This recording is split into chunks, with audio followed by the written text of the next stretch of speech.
Good morning. What a nice morning it is too. Look at that. It's Friday today. Got that to service. I'm just having a weigh up where I'm going to do it. And we're on this track here. It's not just a track to the middle of nowhere. There may or may not be traffic because there's a farmstead in over here. And I've got that dozer to service, which means I need to lie underneath it. Flipping dozers. We did a 250-hour first service back in the summer, and it needs its first engine oil change today.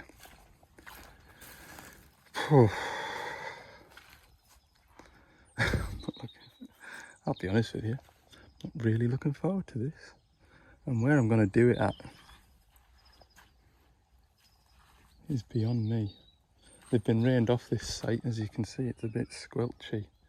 Going to be a big pond down in the bottom of here. If you want to see Mark, that's Mark's digger over there, M-Ditch. If you watch him on YouTube, follow him on Instagram. That's his dig there. He's been doing some videos down in the bottom of here, and it looks sloppy enough. How he's not buried the digger, I don't know, but anyway, it's just saturated, like. It's just anywhere you walk, look. Saturated. Oh, God. I remember when I was a bit younger, I was talking to a plant mechanic, been on the tools 50 odd years. He says, aye, it's a grand job as long as you stay away from dozers. You can see why now. I think this is my best option. It walks alright, like. Get it up onto here.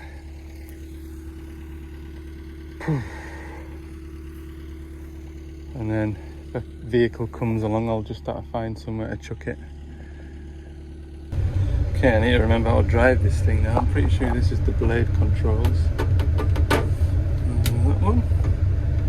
Nope. There we go.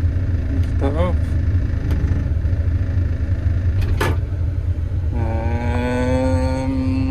Give it some revs. And this one should drive us forward. Hey.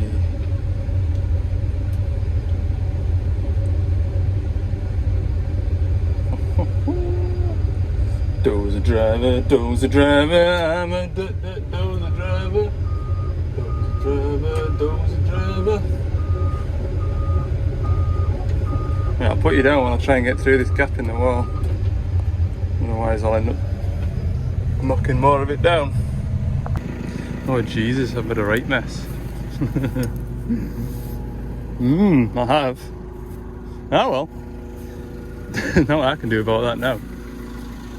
How do you get... What's the safest way to get under there? Crawling from the back, or... I ain't doing it with the blade lifted up, I know that much. I ain't. I bet most folk will dig a trench with a digger and then track the machine over the trench, but again, it isn't really that safe, is it? Let's be honest about it. This is the service sheet that I use, look. Show you. So we did the 250-hour service last time, which if you look for all the F's, that means first service, 250 hours, hydraulic oil return, hydrostatic filter, and final drives should have been done at 150, but we did it at 250 just so it was all in one. And now we're doing the 500 hours, so that's engine oil, which takes 12.35 litres, water separator, engine oil filter, and main fuel filter. That's what we're going to do. Air conditioner filter, the partsman's puts them in, so we'll just replace them rather than clean them. And clean the outer air filter. That's all there is to do, like. If it was a 140 digger, be an hour's work. Okay, so that is my way in. Down here. Down here with me, look. Oh. Right down here, look. Right down. Under here. That there is an inspection cover where we've got the engine oil drain tap. And then coolant on the other side, I think, somewhere. That's where to undo it to get the engine oil out. So we'll climb back out of here.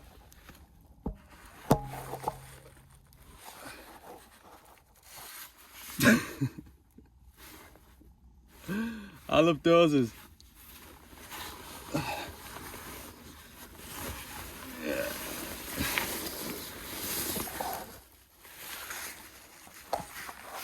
I think when it comes to Dozer services, we'll do preemptive service. So before it goes out on a job and it's near a service, if it's in a yard, go and grab it while it's in the yard. Don't do it on a boggy site.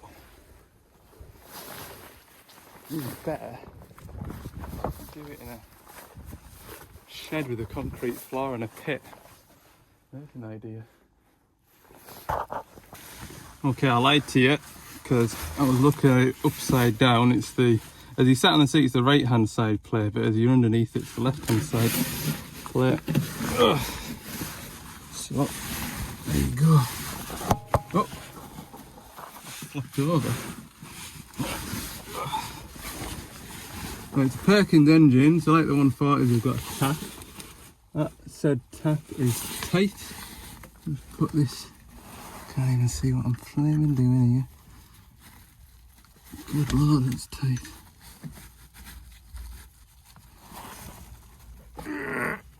Goodness me. It won't be going on that tight when I get oil going back in it. Get out of there.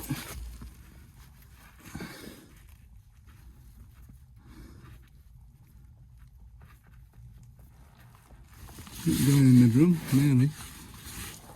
Maybe use the other one. Oh.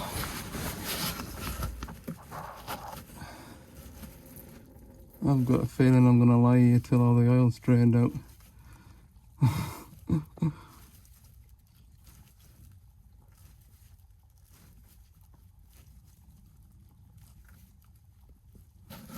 That looks like it's full stream.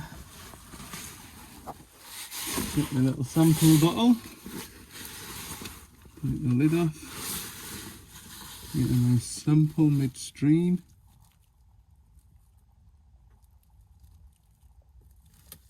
There we go. Don't drop that bottle out.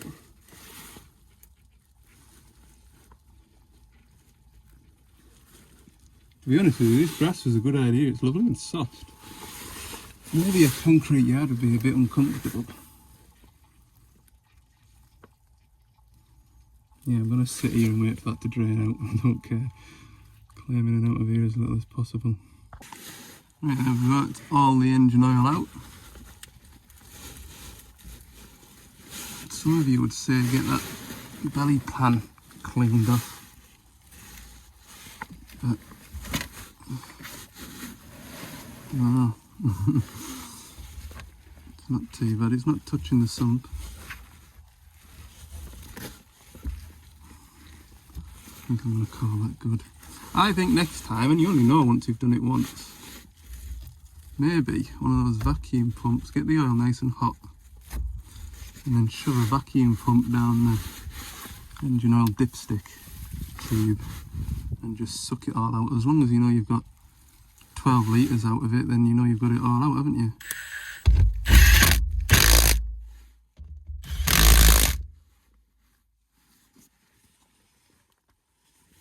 Right, out we come.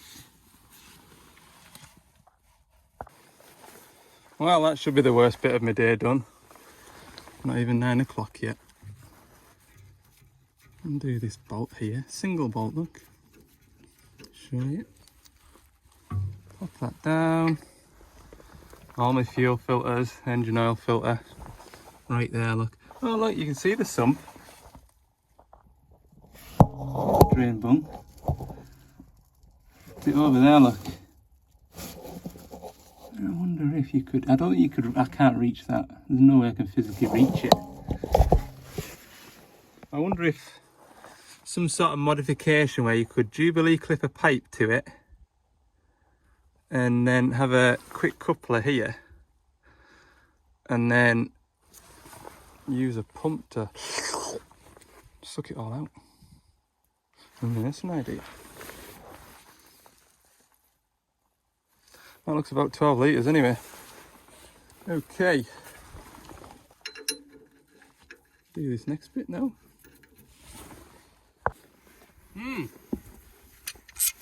This is a good idea. Everything handy. Stuff isn't even that tight.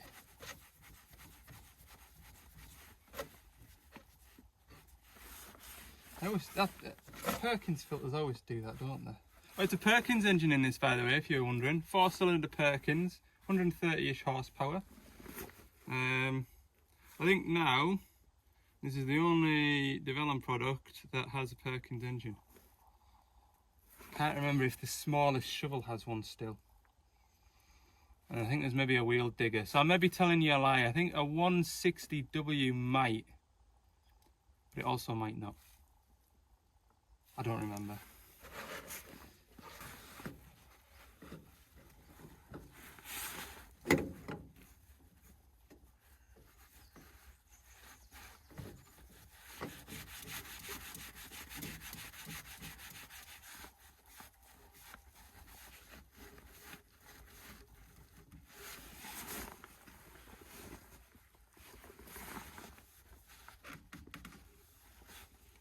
Yeah, no mess. Fantastic. It'll do the 2 fuel filters. I'm pretty sure this will have, I'm hoping it does, an electric lift pump on it to pull all the fuel through, like the old Perkins engines used to. So that'll be nice. Well, I'm only showing you this because this is a very, very, very, very rare occurrence for this customer to have a water in his fuel bowl like that.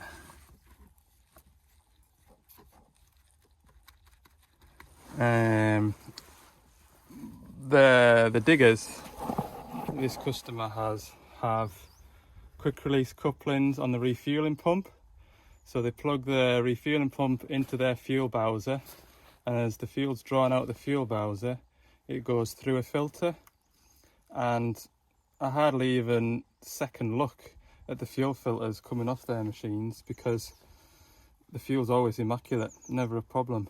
So I wonder if this won't have a refueling pump, so it'll be getting, there must be a pump that pumps it into this, and I'll bet you it hasn't got a filter on the bowser. That's what I reckon. So there's something to look out for. E157-18. That's low fuel rail pressure fault. Right. That being said, it's the same filter head arrangement as the Excavators. I haven't opened this up, I've just cracked it off. Can check that. Is there any restrictions? There is a bit of muck in there, so I'll give that a blowout. Not enough to create a low fuel pressure code, but worth checking. I'll have a look in that gallery where it comes from the tank, and it is actually clean. So not too bad. I think that jelly stuff, to call that, fuel bug. It's like a bacteria that grows on the moisture condensation in fuel tanks. I think that kind of slips through here okay, and the filter does a good job of catching it. Right, there we go, that's pretty much, we're winning. All filters are done that I need to do. Well, it's cab filters and air filter to blow out, but so far that's been, hey, crawling underneath it hasn't been bad, don't get us wrong. I mean, this waterproof boiler suit that I wear for these kind of jobs, it does make it less of a chew, do you know what I mean? But you can imagine on a day like we had on Tuesday doing this, it wouldn't be fun, would it?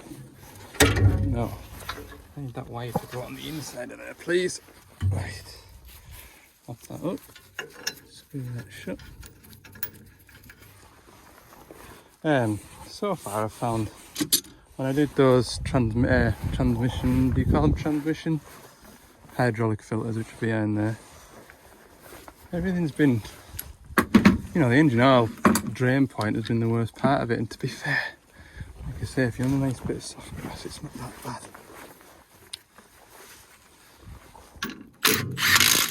Oh, sorry if you've got your headphones on. Sorry about that. Didn't think about that, did I? Right. We'll put some engine oil in it and we'll turn the ignition on, and maybe should have left that open to make sure the fuel does bleed through on it. So anyway, it'll be fine. No, I'm going to undo it because I always make a point of telling you lot, never shut a door on a machine until you know that your filters that you've changed aren't leaking. So we better be good to ourselves. Leave that open. Right, that's engine oil in. That is the slowest filler in the world, by the way. Like, really slow. It's probably about 3 days since I last seen you. Yeah, I think it's just because it goes through that many 90-degree corners, look.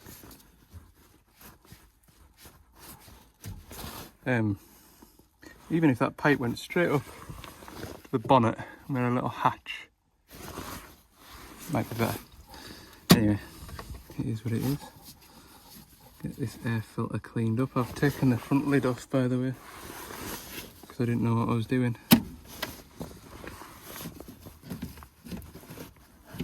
Ooh, fancy. Like a John Deere air filter, that, isn't it?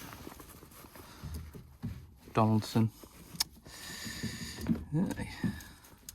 Probably. Like this, the safety filter at the back. Right, we'll give this lot a blowout. Alright then, 11:15, air filter's cleaned out. Ready for a cup of coffee now. I'm actually fairly warm. So the cab filter is, coolant level's fine. All your radiators are at the back of this machine. But the intercooler's at the front. Is that right? Intercooler's at the front. He's locked. Yeah, the intercooler's... Can't remember which one. The intercooler will be at the front because they're not going to run great big boost pipes all the way at the back, are they? That's right, Al. Well done, mate. There it is. Can't really see. There, that's an intercooler. And that's got an electric fan that drives it. Right. I need to climb back up here now and get the thing started.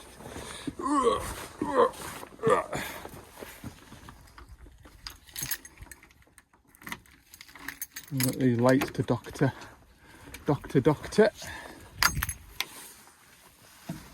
Right in here without my keys. I'm ready for a coffee, look. Can't think straight.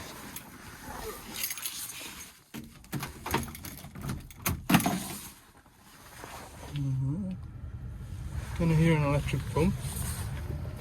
Or just a load of fans in the cab.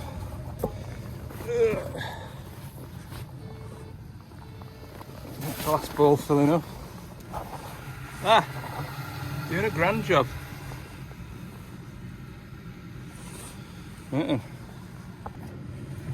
Okay, fuel's bled. Killing it up. Ui, she's gone like a sewing machine, some would say.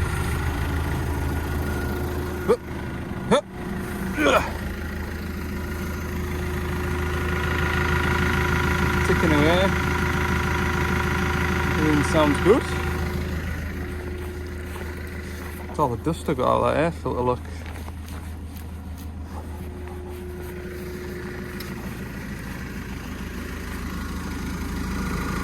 Absolutely magnificent.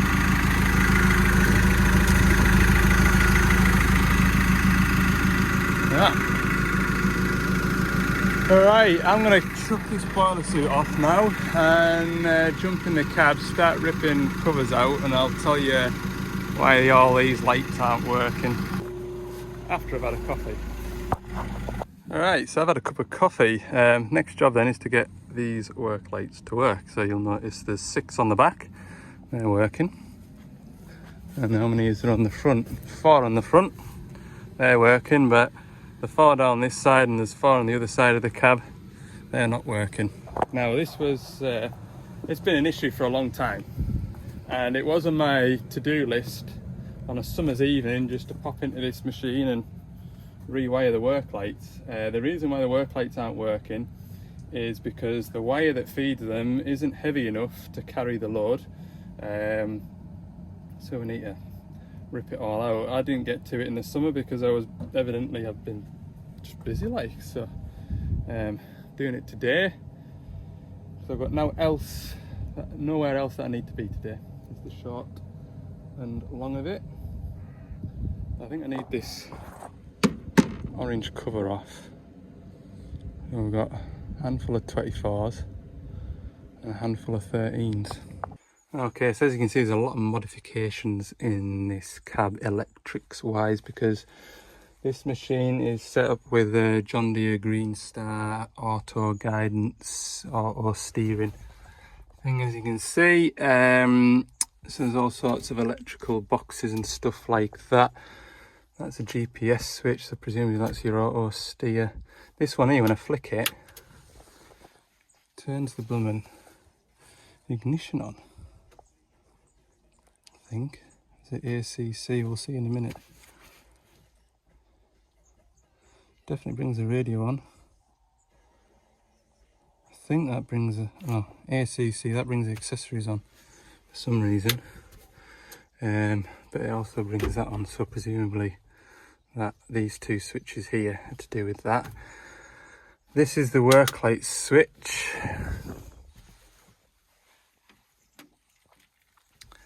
Which has been put in at our end. That's the wire in there. Where's that going then? Oh, it's spliced off onto there. Alright, so that's a trigger for the relay. For some reason, someone thought it was a good idea to put a relay for it all the way down the bottom of there. To me, in my head, there's plenty of space back here to mount the relay for the work light switch, so I'm going to do that. I just don't know what that's about.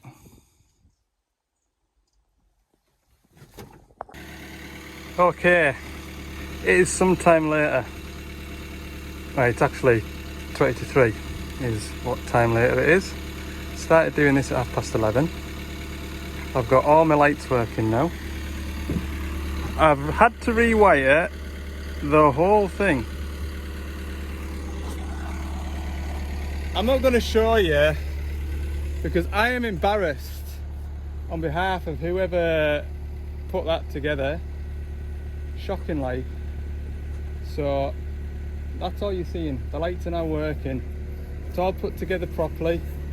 It's all running nice and neat. Everything is accessible. So the fuse that feeds those work lights is here, where it's easy to get to. Maybe not the most obvious, I agree. However, where the previous fuse was, you had to take all the back of the cab out to replace it, and that just seemed to make sense putting it there. The relay as well, the relay to bring those work lights on was buried down by the HVAC unit for some reason. I presume they've had this cover off here and the back of the cab out that way to get to it, but again, that doesn't make any sense to me. So the relay is mounted. This is more for my future reference. The relay for these work lights is mounted behind here, so you've just got 3 screws to take off, and this panel pops forward and the relay is there. The rest of the wiring's run all in nice and neat. That's all conduited.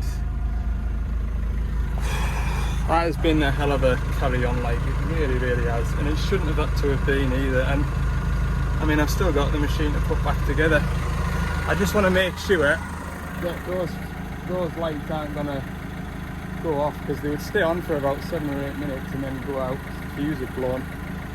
I'm pretty confident now with the heavier wiring, the 30 amp wiring, as opposed to this skinnier stuff. Pretty confident now all my lights are going to stay on. Does look good though, doesn't it, with all the lights on? Far at the front. I think there's 6 at the back.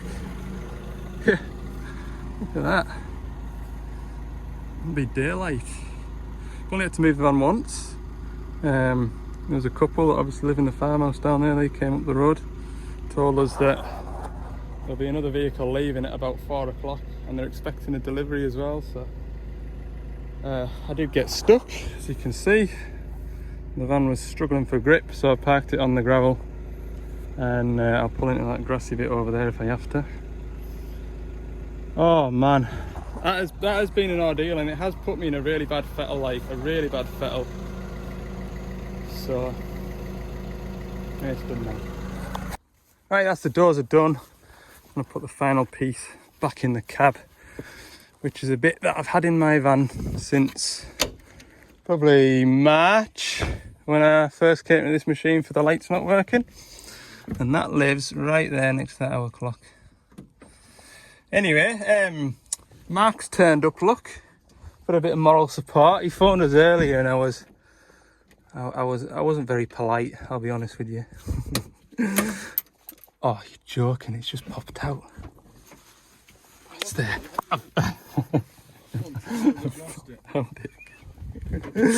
But yeah, Mark's came for a bit of moral support, and he's actually been a good help, because getting that light bar to sit back on in the right spot wasn't particularly easy. Anyway, you got to do some key, I haven't. Well, I have. We'll get this parked up. Yeah, we'll wind the video up at that. Don't forget, go and check out Mark's YouTube channel, mditch84, to see what he's on with down in here. And enjoy the rest of your weekend. Let me know in the comments if you want to see what I get up to tomorrow. I'm servicing that 30 tonner. If there's anything you want to see, anything you want to know, put it in the comments, and I'll reply to that, and I'll just tag it onto Monday's video, which you'll see on Tuesday.